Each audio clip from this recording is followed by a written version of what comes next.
Hello, everyone, and welcome. Welcome to this audio podcast. This audio podcast is part of a ZtormLabostix article. Excuse me. This audio podcast is part of a Siege Solar Storm, and this audio podcast is part of a Stax'n'um edition, and this audio podcast is part of a ZtormLabostix production. In this audio podcast, I look at Haemolytic Uraemic Syndrome, morphology and morphology aligned to and in context of hematology. So peripheral blood smear, peripheral blood smear shows sort of a striking red blood cell fragmentation. There's deformed or irregular or helmet-shaped like red blood cells, which are referred to as schistocytes. Schistocytes schistocytes in around morphology. In context of morphology, is where the red cells are sort of lose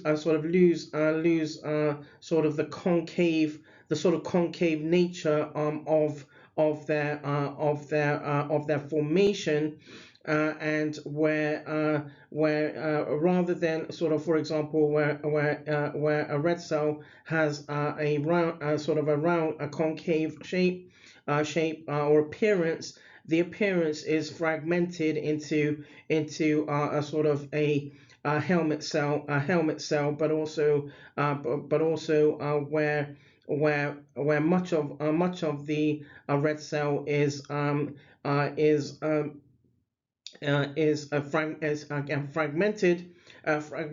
owing to where patients and recipients who are part of the diagnosis have the diagnosis in around anemia and sort of low hemoglobin levels. So in addition to this, in addition to the schistocytes, the schistocytes and morphology, there's neutrophil leukocytosis, which may be quite marked, and it is a marker of adverse prognosis.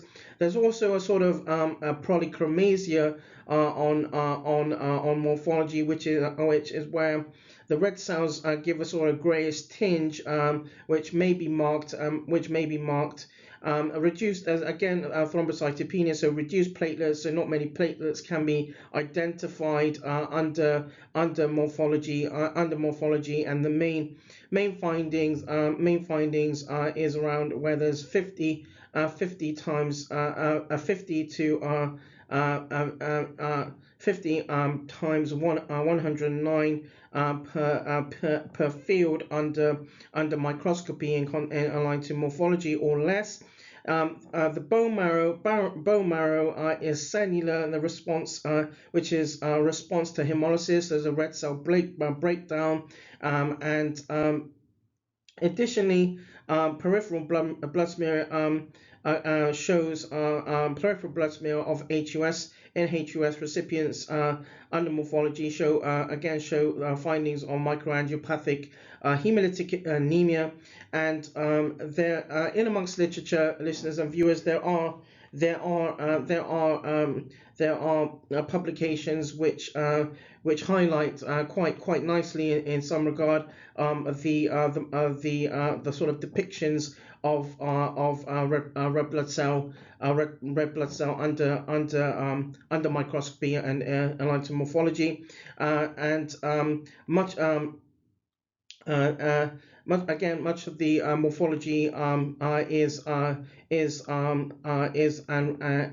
referred to schistocytes, where the schistocytes or helmet cells can be identified. And with the schistocytes, there is an association in a low platelet count. So that draws this audio podcast to a close. This audio podcast as part of a ZtormLabostix article. This audio podcast is part of a Siege Solar Storm. This audio podcast is part of a Stax'n'um edition. And this audio podcast as part of a ZtormLabostix production.